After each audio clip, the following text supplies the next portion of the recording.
Hello, hello, hello. Welcome to the AI Learning Lab. My name is Kyle Shannon. Just getting rolling here, so we'll get started. Give people a few minutes to come in. Hello, hello. Resonance. Your resonance. Good name. We like to acknowledge good names in here. That's awesome. Your resonance. Very fine to see you. Fan of Nikola Tesla, I assume. Very, very cool.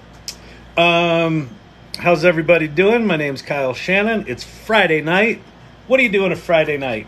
You sit around talking about generative AI on TikTok as a 58-year-old. Why? Why not?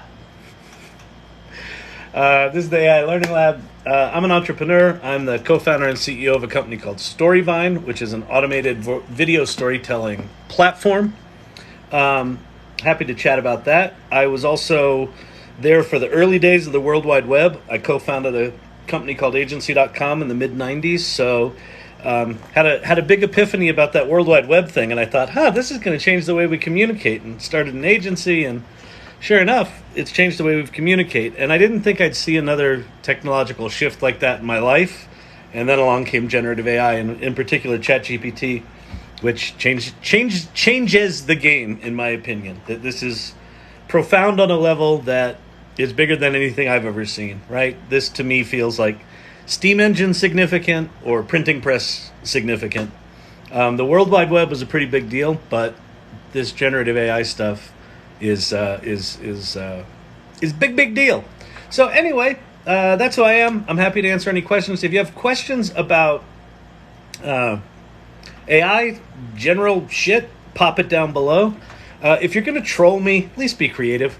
I've got some good creative trolls in here, so the bar's set high. So if you give me stupid shit, it'll just glance off my giant fat fucking forehead. All right, happy to be here, sir. Awesome. Top 10 Twitter follows for AI. Go. Yes, thank you. Nice head. Thank you. I know it's the green screen's doing some weird shit with my hair, but yeah, my head is looking pretty massive here today. So, can you create a real AI trading bot, a self-learning one? Is it possible? Well, it's definitely possible. Do I know how to do it? No, but what I would say is you could probably hack something together with ChatGPT. Go to your trading platform, grab some bot code, right, of bots that you use. Pop it into ChatGPT and say, hey, analyze this trading bot, and it will tell you what it does. And then ask it if it can help you create a learning version of itself. Like maybe you could take data, like trading data day to day, and have it create I don't know. It might be able to help you do that. I don't know how to do it. I don't know shit about trading and trading bots and things like that. But that feels to me like something you could crack just with ChatGPT. What are my thoughts on Web3? I think Web3 is in a wound-licking state because of all the fraud and money loss, and I think that's appropriate. I think there was a lot of hype, and what was interesting was I spent about a year digging really deep into blockchain and NFTs, and I got involved with a project called Neo Tokyo, which I actually still believe in. I'm still a member of it. It's a big Web3 gaming community. And I like that community, but there was and is a lot of bullshit in the NFT space and in the crypto space. And that does need to be weeded out. Now, that said, I think that generative AI is actually going to drive adoption of Web3 and probably even like new uses for NFTs, because I think we're moving into a state very, very quickly here as we move into the 2024 presidential election in the US.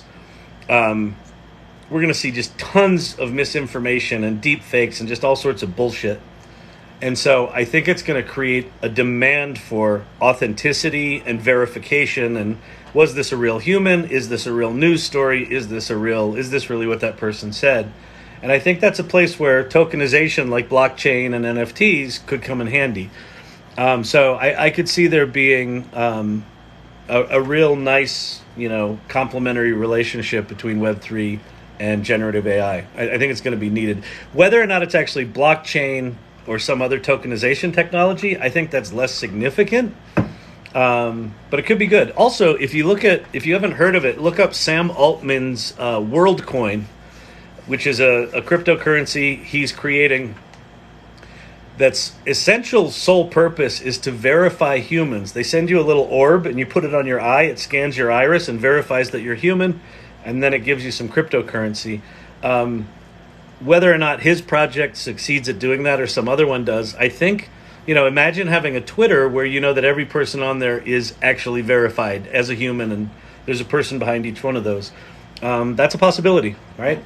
And so, yeah. So my thoughts on Web3 are I'm not paying too much attention to it right now because it's just on fire. It's just a shit show, and deservedly so.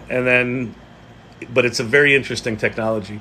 I feel like it's teetering on discovery of fire significance, to be honest. I know, I'm right there with you, Jesse.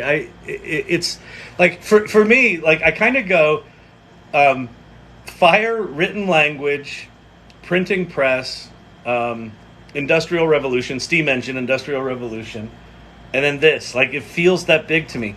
I know computers are in there, and the internet's in there, and the World Wide Web's in there, and the iPhone's in there, and social media's in there.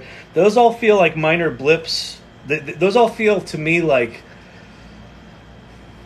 natural extensions of the Industrial Revolution, right? You have the steam engine, and then you do all of those media advances, photography and film and radio and television, and right, so all that stuff sort of rolls through, and the computer is kind of like this next logical leap up from radio and television, right? And then it just evolves, and then it gets a network, that's the internet, and then it gets the web, which is point and click, and then the iPhone puts it in our pocket, and social media connects us all in different ways.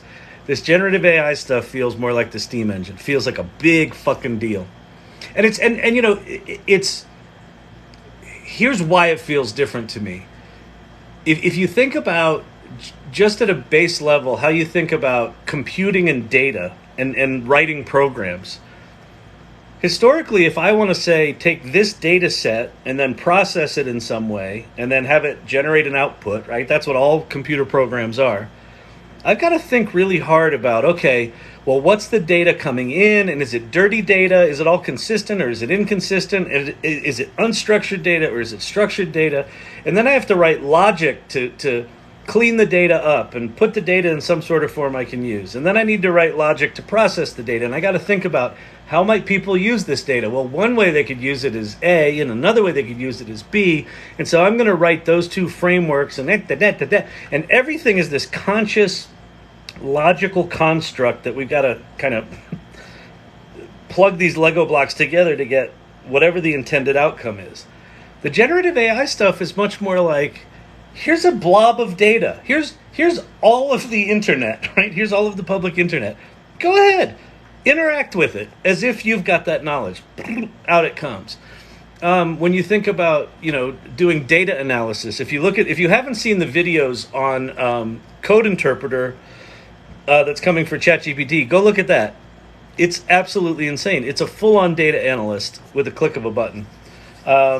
So it's a big deal. I'm right there with you, Jesse. I don't like to be that optimistic about shit. And listen, I know all this generative AI stuff has a lot of dark sides, a lot of dark possibilities. There's a lot of safety issues. We got to deal with that shit.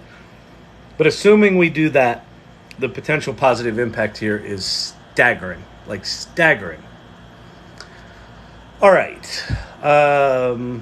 Looks like we got a few people here. Do me a favor, tap the screen a bunch so we can just let people know we're here. We had a few people here for a while, and they took off. If you've got questions about generative AI, pop them below. The other thing, these URLs behind my head. Let me get my fat head out of the way here. So here's why these are here. The top one there is ChatGPT. That's the official ChatGPT website. If you've not used ChatGPT, go there right now, make an account, and start playing. I'm not affiliated with it in any way, but just you really owe it to yourself to start playing with ChatGPT. Start playing with these tools. Bing.com, that's Microsoft's search engine. If you click the chat button there, that's also ChatGPT, and it's GPT-4, and it's free, and it's connected to the internet. So it's cool. It's not as good, in my opinion, as that one, but it's still GPT-4 for free. And then Poe.com gives you access to GPT-4, 3, Claude, all the Claude models, and their own model, so you can do some interesting stuff there. They also have a bunch of bots you can play with. You can make your own. So all three of these are some, variation on the flavor of playing with large language models. So go do that. If you haven't done any of this before, go to prompts.chat. That's a document that will teach you how to prompt and give you a bunch of examples to get you started. It's a super cool document. And then Futurepedia.io is a directory of AI web apps. There's like 3,500 in there, so go check that out. So I hope that helps. I put frozen lizard on sticks, improved your idea. Thank you. How do you define Web3? For me, it's unclear what it is. Well, it's it's all the blockchain, decentralized, DeFi and D this and D that, and not your keys, not your crypto, right? which I had some crypto on Voyager, and they went fucking bankrupt or whatever the hell they're in the middle of right now, and I didn't pull my crypto off of that centralized exchange, and I learned my lesson about that shit, but just crypto in general. So anyway, so it's ostensibly that, the decentralized stuff, the trustless verification, which I think is really powerful and is going to be necessary. It's just how it was implemented, how it was marketed, and the shitty projects that were really just designed to scam people's money gave them 2 black eyes, a bloody nose, and a chipped tooth. And, now they're getting their chin stitched up and they're trying to figure out, is anybody ever going to buy Bitcoin again? Bitcoin's really good. People like it. Do you want some Bitcoin? I got some Bitcoin in my back pocket. You want some? I got an NFT. It's of a monkey. You want it? Just $50,000? All right. That's Web3. For trading, trading, they can look into linear regression and nonlinear regression and neural networks. Yes, digital gods, that's exactly what I meant to say. The old linear regression and nonlinear regression and neural networks. Yes, they can do that. They should go do that. If I were them, I'd be on the linear regression train right now. I don't know shit about trading, but yes, go do that. Stock trading help is likely coming with Code Interpreter. Yeah, that thing is mind-blowing. I know. I don't have access to Code Interpreter yet. Code Interpreter is fucking insane. It's insane. The one demo that I saw, because like having it do pie charts and graphs and stuff like that, I'm like, okay, like Excel can do that. So you're sort of like, well, okay, it's some version of what I've seen before. But this one dude, he pulled up an Excel sheet with all of the location, the GPS data for all the lighthouses in the United States. And he said, make me a dark map of the United States and plot the location of all the lighthouses and make them light yellow dots and have them flash. And it wrote the Python code, made a map of the United States with all the locations of the lighthouses on it. I'm just like, holy shit! Like, I don't think we have a clue what that thing does and how it does it and what it's going to be. So Code Interpreter is bonkers. So yeah, I would agree. I think that you're going to be able to do some absolutely insane stuff with trading with that. Maybe I'll even have ChatGPT teach me about trading, and I won't be such a clueless ninny when it comes to money and numbers. That acting degree comes in handy on a TikTok, but when you go to the trading sites, it's a little scary. And you're asking, but Kyle, aren't you a CEO of a company? I am, but I have a co-founder who's really good with that shit, because I know that I'm not. So I asked her to be a part of my company because she's good. Can ChatGPT teach you how to play poker? Oh, absolutely. Tell it to act like a master poker champion, a 7-bracelet poker champion, and tell it what level you're at. Tell it where you get stuck in poker, like what you don't quite understand. Have it explain it to you. If you don't like how it explains it to you, tell it to explain it to you like you're a 5-year-old, or to use metaphors, or, teach me how to play poker and use Snicker bars as the whatever the metaphor, and it's amazing. So it can absolutely do that. Tokenization: should you have different tokens for different projects, or the same token for several? I don't know. I don't know enough. The thing I know about tokenization is that if Sam Altman pulls off, someone's going to pull this off. Whoever pulls off the checkbox verified human, right? Like paying Twitter $8 does not verify that you're human. Scanning your iris with Sam Altman's little orb that says, yep, that's a human eyeball, check, Kyle Shannon is human.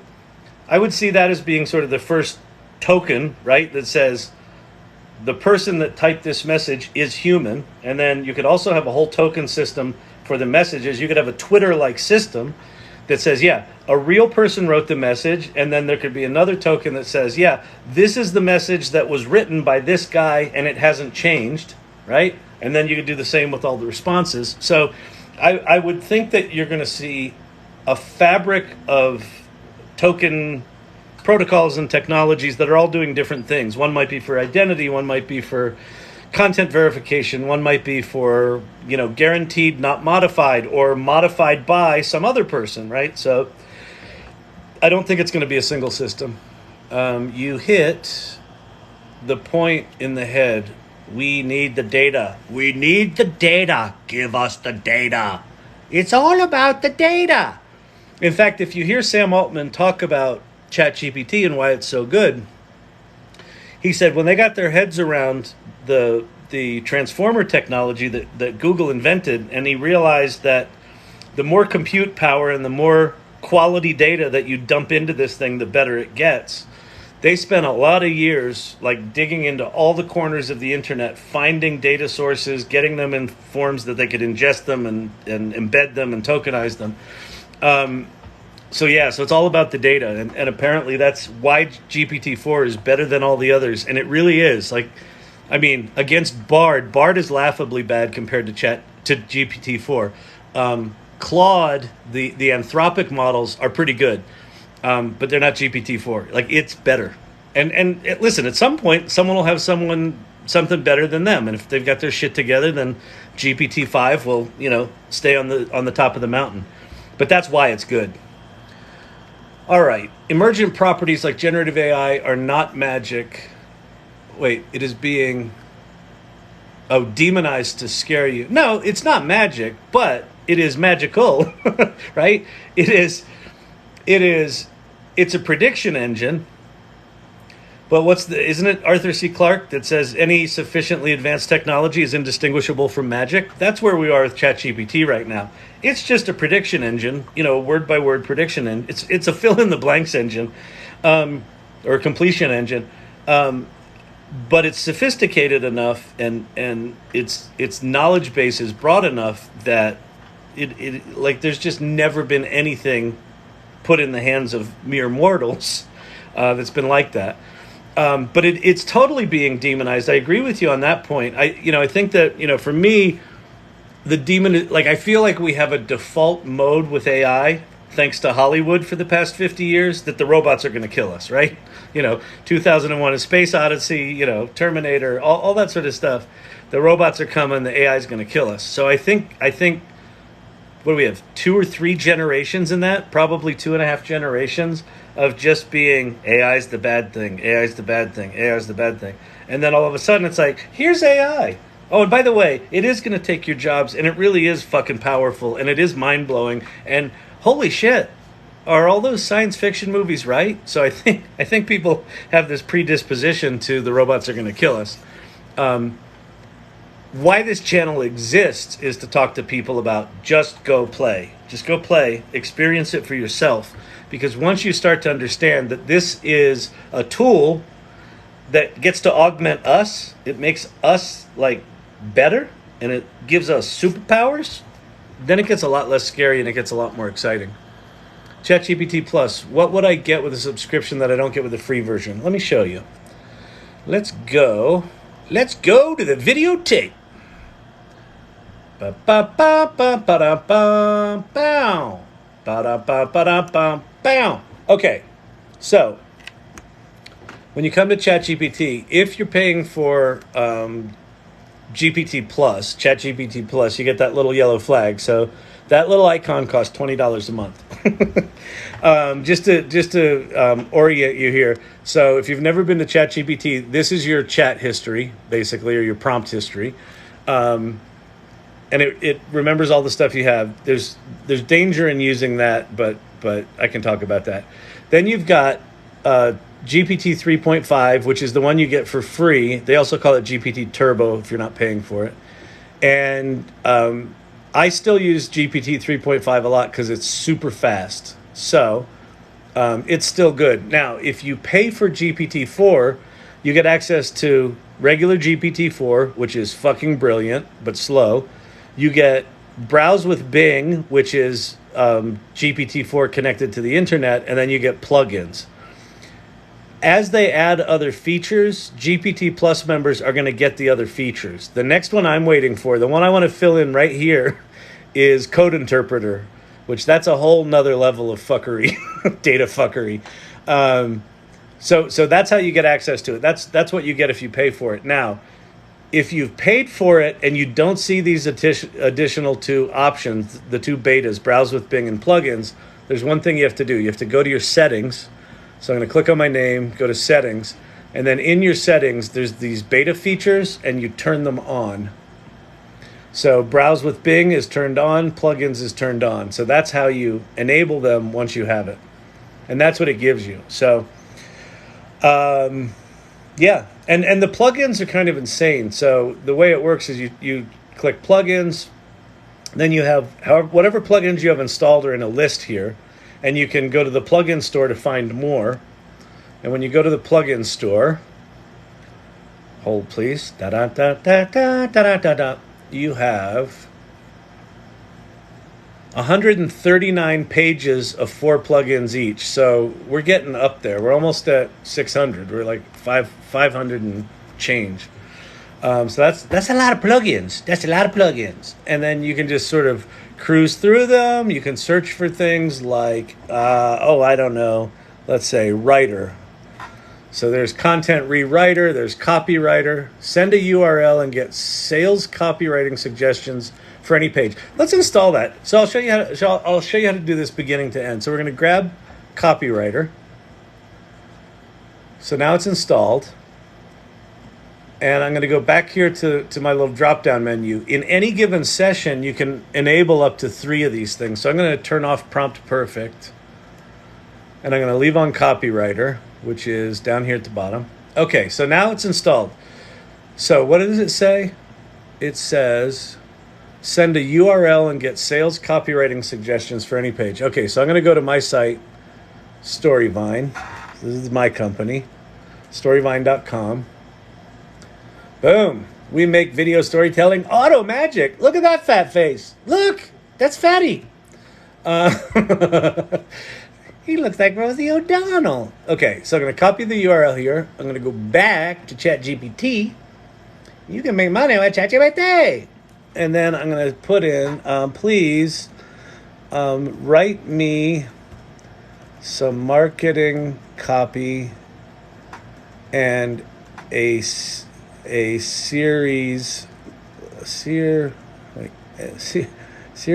of funny tweets about, and then I'm going to paste in my little URL. And let's see, it should fire off that plugin, and assuming it's not some broken piece of crap.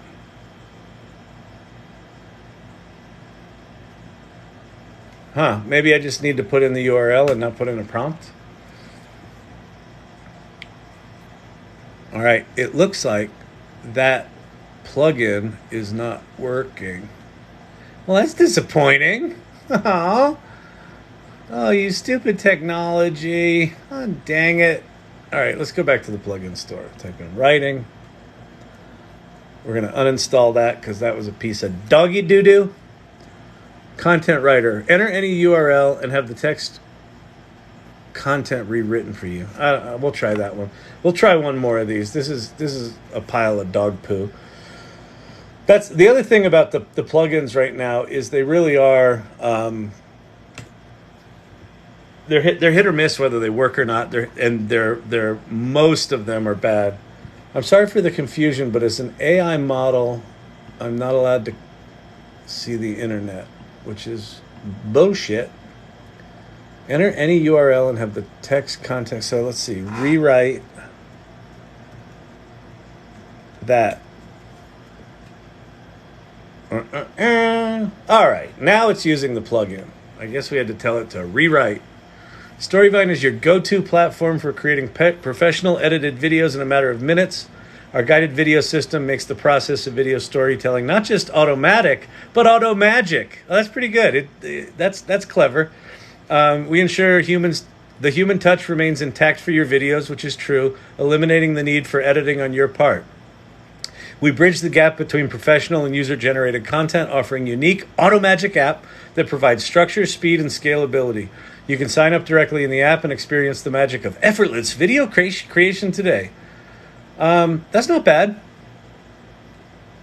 Let's see. If you would like help implementing this.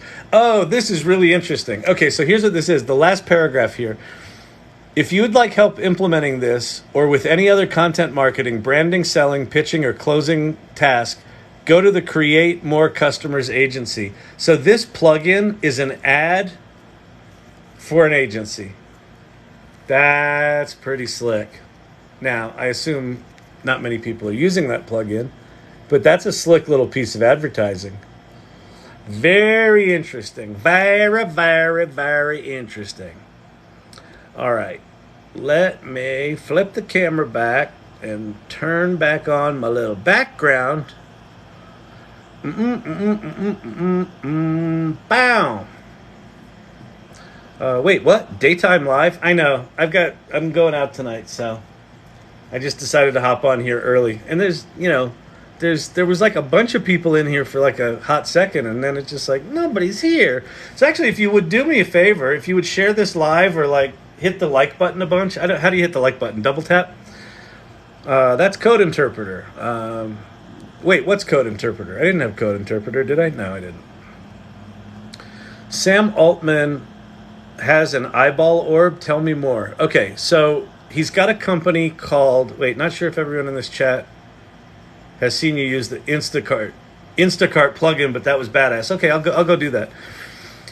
So Sam Altman has this new company called Worldcoin, and I think they just raised $100 million.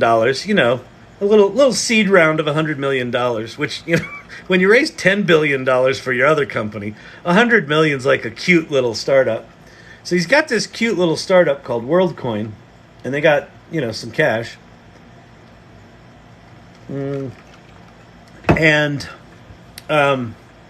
Yeah, they've got this orb. It's like this chrome, like softball-ish sized thing with a hole in it, and you put it against your eye.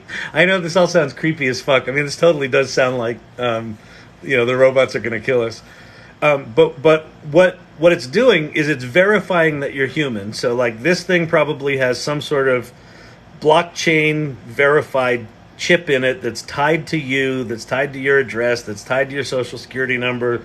They then verify that you're human, and then upon verification, apparently they're deleting the biometric data, storing the verification that you were verified human on this date, on the blockchain, and then they give you some WorldCoin tokens, right? So they're going to pay you free cryptocurrency to scan your eye. The purpose isn't necessarily about the cryptocurrency. The purpose is to create blockchain verified humans. So now you can start to build services on top of that, right? So you could build a version of Twitter where the blue check mark actually means human verified, right? And then you could also do blockchain verified posts and things like that. When you delete your history, it will be deleted on all devices or just one. It'll be deleted on all. So let me go show two things. I'm going to talk about your history and safety or privacy, because that's important if you're using this stuff for business. And then I'll go show the Instacart plugin, because that was pretty cool. Okay, so you're here at ChatGPT. You've watched a video on TikTok where someone said, you can make money with ChatGPT. And then you came here and you see this. You're like, how do I make money with that? You can make money with ChatGPT. Okay. If you're using this for business, the reason you're getting to use ChatGPT for free is that they're using your interactions with it to fine-tune ChatGPT and make it better. And then also your prompt history here is susceptible basically to hacking. So I don't put anything in there that's super private or super, proprietary, or client related. If you want to not have them train on your data and not have a chat history, you can turn it off. So you go to data controls in your settings, and it's this top button here, chat history and training. You can turn that off, and then but if you do that, it's going to delete your chat history, and it'll be gone. I think it'll be gone across everything because it's tied to your account. So there's an option here to export your data. So if you want to make it safe and more secure, turn that shit off. But make sure that you export it first, or you'll lose all of your, like if you've got good prompts that you like to go back to in your chat history, which I do. That's why I haven't deleted mine yet. So I'm just being careful with what I put in there. Okay, so now let's go play with Instacart. So we're going to go back to plugins. And I'm going to turn off Content Rewriter because that's a very clever ad for a business. I'm going to be inspired by that. And then we're going to go to Instacart. We're going to turn that on. And then we're going to do this. We're going to go, I'd like an original meal plan for the weekend where we BBQ everything and it's all tasty and healthy. Can you help? Question mark. Absolutely. I'd be happy to help you with that. ChatGPT is very polite. Here's a barbecue meal plan for the weekend that's both tasty and healthy. Grilled chicken salad. Yeah, that sounds good. Dinner, barbecue salmon with grilled asparagus. I could take it or leave it. Lunch on Sunday, grilled veggie skewers with tofu. Okay. Dinner, barbecue shrimp, corn on the cob. I'm going to say allergic to shrimp. Shrimp. Can I have an alternative? Of course. Ba-ba-da. Sunday dinner, barbecue chicken skewers. So Sunday's going to be the skewer day. We're going to have vegetable skewers. And so now it says, would you like me to proceed with creating a shopping list now? Why, yes. Yes. And it fires off the Instacart thing. So it understands that this was a grocery list. It understands that it's got Instacart in there, and it made a list. And so now it's not going to provide me the list here. It's going to provide me the list to Instacart, and it should tell me that there's a little Instacart list just waiting for me. We can actually open these plugins up to see what they did. So here's what it sent.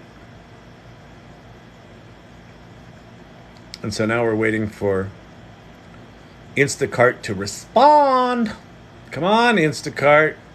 I'm trying to do a live demo here. People are getting cranky. They're all bored. ChatGPT is supposed to be fun, and this is boring. I don't like this. Could you please respond? All right, we're going to stop generating. We're going to regenerate response.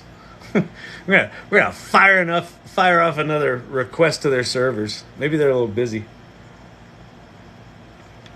But anyway, what that does when it does work is, oh, here we go. It says, great, here's your Instacart shopping list for the barbecue weekend. And, gives it a nice little name with little pictures of barbecue. Very clever. And if I click over here,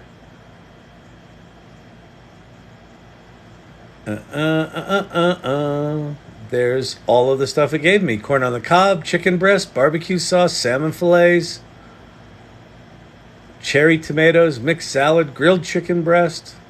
I don't need grilled chicken breast and chicken breast, but whatever. That's it. Pretty slick, huh? So the plugins, you know, think of the plugins as a wormhole to the internet. That's actually not a bad way to think about them. You know, you're in ChatGPT and it's like, I need to make a shopping list. Do I have anything that does that? Oh, here's a plugin. Out to the internet. Pretty cool. And don't think so much about the state of the sort of how it works today. Like with, you got to pick from a list and you can only install 3 and you got to enable them. Like all of that shit's going to go away. Like right now, this is the generative AI stuff right now is very much like the early days of the World Wide Web. Everything was like spit and duct tape. It was all just like bullshit, janky technology that just nothing worked. And like you could make a slight improvement and it's like, that's revolutionary. Something actually works. I'll take one. We're in the same boat right now with this generative AI stuff. But where this will be is it will automatically determine, you'll say, hey, I want, you know, barbecue for the weekend. It'll say, do you want a shopping list? Yes. Do you want it delivered? Yes. And it will just go off in the background and do this. It will figure out what plugins it needs, what APIs it needs to call. If it doesn't have an API, it will write one. It'll write the code, create an API, go get you whatever the hell you need and bring it back to you. And then it'll probably just flush that down the toilet because it only needed it for that one thing. Like, that's coming. That's coming. That's what this is the previews of. We're seeing glimpses into this magical fucking Jetsons future. Let me show you a couple other things. So if you want to hang out with a community of people that geek out on AI, I started an AI salon. So we meet bi-weekly in person here in Denver, and then we meet online as well, so you don't have to be here. And we've got a LinkedIn group, we've got a Discord group. That's there's a link tree there. And then Everyday AI News, if you go to Twitter, go to that handle. That's a newsletter that I do with Greg Mushin. And there's good information there. There's lots of high-quality content. And we want our high-quality content. We don't want crappy content. We want good content. All right. Why does he talk like that? I don't know. He seems kind of be old to be talking like that, isn't he? Isn't he a little old? He's a little old. I don't know why he talks like that. I don't. Might have been the Cinnabons. All right, Jim Gaffigan joke. Jim Gaffigan reference. Hail to the Gaffigan. If you have questions about AI, pop them in the comments below. I'll do my best to answer them. I think I have different chat history on different devices on the same account. That might be possible. I don't think so, because I think I've done stuff at work and then I like reload my account at home and I can see the shit I did in the afternoon. But I don't know. I would experiment with it. I would definitely export your data before you go deleting your list, because if you delete your list and then it's gone from everything, you're going to be one pissed off mofo. And you're going to like send me notes like, hey, AI Learning Lab, I did what you said and I lost all my bookmarks and I'm mad at you. I don't even know how to do this anymore. Forgot all my prompts. I'm sure you definitely talk like that too. All right. To be fair, you can make money with ChatGPT. They just announced $900,000 salaries for devs. Holy shit. You can make money with ChatGPT. I would assume you have to be a fucking baller dev to get a job at ChatGPT, but that's super cool. That's a lot of money. And that goes to show you what's going on in generative AI dev world right now.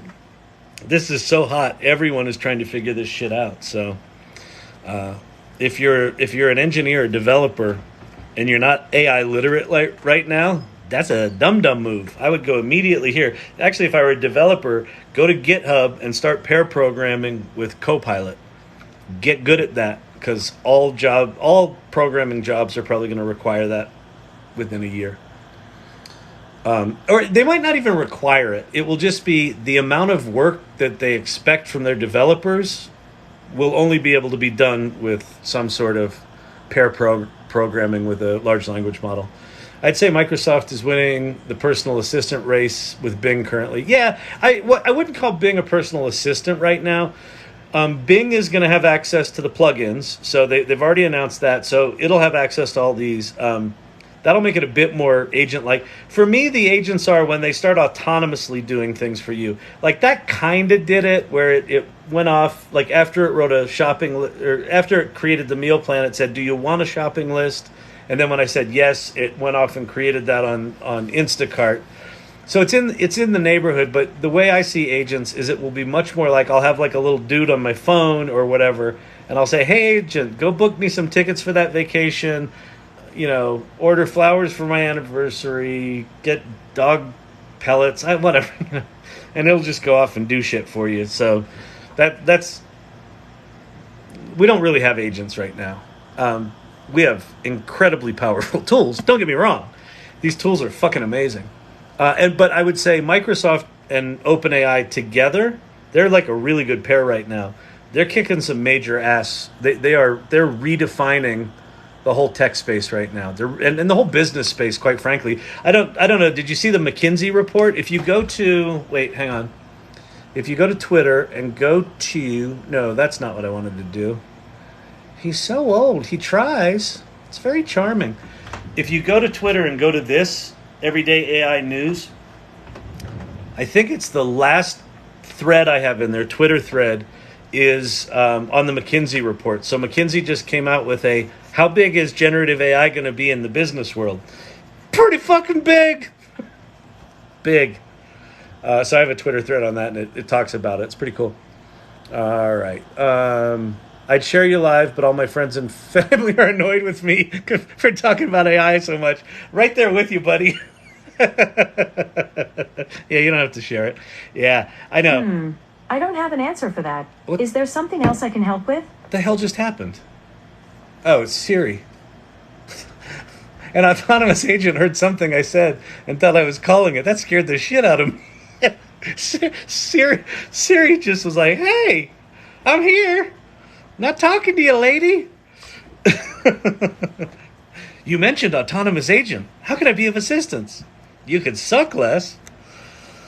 Oh, it'll be nice when Apple fixes that shit, won't it? All right.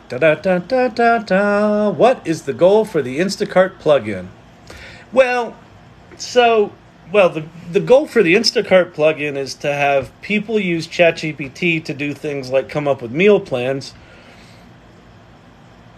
And rather than printing out that shopping list and going to Safeway and buying it, Instacart wants you to go, "Hey, here's your shopping list." Rather than printing that list, you want me just to deliver it to you? And then they make their money. So their job ultimately is to, it's marketing. It's marketing. I mean, 100 million people are using ChatGPT. Now, Sam Altman has said plugins haven't found a product market fit yet, right? Because the interface is crappy, they're kind of janky, so there's probably not a lot of people using them, but you can start to get a glimpse into, think of the plugins right now as the App Store. So when the iPhone first came out, apps weren't called apps. They were just widgets. And widgets were basically just little icons that took you to a website. They weren't really applications. The developer community was like, "This is stupid. What do you need a dumb widget for? You can just go to the website. This is dumb." And they all sounded just like that.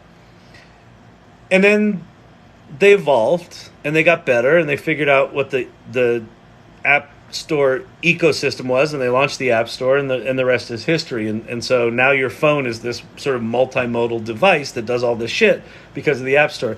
That's what plugins are going to be. They're going to be much more transparent. It's probably going to be a fairly ubiquitous ecosystem where lots of different large language models are going to tap into that. If OpenAI does it right, like the fact that Microsoft is also using their plugin architecture probably means that others will too. Not Google, because they're competitors and they're going to do their own stupid version of this. So we're still going to have different app stores, just like the real world. So the purpose of it is just to be there early and be a proof of concept in this new way of interacting with websites. But here's what's significant about it to me is it's yet another portal into their data, right? You don't have to go to the Instacart website. You don't have to launch the Instacart app. You can be using your large language model, your little assistant, and just say, make me a recipe for the next couple of days. Boom, here's your list, have it delivered, and it's on your porch when you get home. Unless the porch pirates stole it, and then you can deal with Instacart. What's the difference between now and the early days of the internet? What's the difference between now and the early days of the internet is the speed of advancement. GPT is 6 months old. Yeah, this is insane. So, the early days of the internet, it took 6 years to get to 100 million users for the World Wide Web. ChatGPT launched November 30th. They got to 100 million users in 6 weeks. Not 6 months, 6 weeks. 6 years for the World Wide Web, 6 weeks for ChatGPT. And you're right, we're on an exponential development curve right now, like innovation curve, where it's daily announcements of big, what would normally be big tech announcements are happening multiple times a week now. I've never experienced anything like it in my life. Absolute insanity. Maybe it will talk to your fridge and see if it has what you need. In fact, someone already did a demo of this. Because GPT-4 is multimodal, there's a good fancy word for you. Basically means it can see pictures, or it can understand pictures. You can hold your phone up to your fridge, and it will see what you have in there and tell you what you're missing and what you need to replace, and then just go order it for you. So, like, all the Jetsons shit, like all the sci-fi shit that, you're like, that'd be cool if we had that, we're going to have pretty soon. I wish they had chat tagging. I wish they had chat search. Like, the fact that I can't search for, like, something I did... Really? Is that we're talking? That's what's going on now? I resemble that remark. Good, very nice. Laughing. Siri said, I'm sorry, I can't help you with that, Dave. Sorry, Dave, I can't help you with that. Exactly. I feel like this is going to be so late to the party for all of this. So here's the thing. What's your name? Dash Around the World. Another fine name. I think one of the things I'm happiest about this channel is I have people in here with fine names. Fine name, Dash Around the World. I feel like I'm late to this party. You're not late to this party. We're very, very early. We're very, very early. There's a lot of people who've never used ChatGPT. There's a lot of people who haven't even heard of ChatGPT. As crazy, insane as it is and how profound it's going to be, we're very, very early.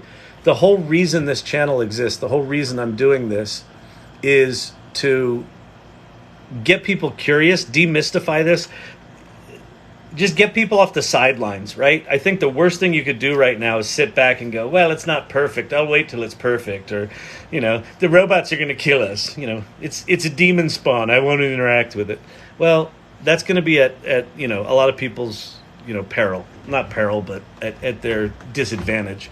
So the reason I have all these things on screen, like the top one there, that's just the ChatGPT website. I'm not affiliated with it. I just have it here because if you haven't played with it, just go start playing with it. And this thing here, prompts.chat, that will teach you how to prompt that to do cool shit, right? Just start playing with it. That's what this whole channel's about. Could you copy all chats into Word and search? Yeah, you could. It's just, I'm lazy and I have ADD, so fine answer, but not for my brain. I would rather bitch about it than go fix it. So, all right. Listen, I'm gonna run off and grab dinner. I'll come back here in a bit. I gotta go out sometime tonight, but let me go grab a bite, and then I will be back in a bit. So thanks all. Talk to you soon.